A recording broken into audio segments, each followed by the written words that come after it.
В Национальном исследовательском университете Ташкентский институт инженеров ирригации и механизма сельского хозяйства состоялось торжественное культурно-просветительское мероприятие, посвященное 35-летию независимости Туркменистана и Республики Узбекистан. В мероприятии приняли участие руководители дипломатических представительств, аккредитованных в Республике Узбекистан, профессорско-преподавательский состав и студенты университета, а также туркменские студенты, обучающиеся в высших учебных заведениях Узбекистана.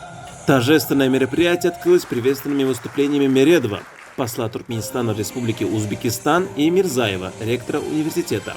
В своих выступлениях они подчеркнули историческое значение независимости для обеих стран, высокий уровень туркмено-узбекских отношений, основанных на принципах добрососедства, взаимного уважения и стратегического партнерства, а также важную роль молодежи в дальнейшем укреплении дружбы между братскими народами.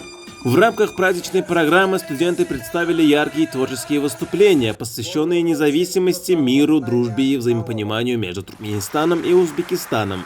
Особый интерес у гостей вызвали музыкальные и вокальные номера, исполненные на туркменском и узбекском языках. Патриотические песни и художественные композиции отразили богатое культурное наследие двух народов и их стремление к дальнейшему развитию сотрудничества.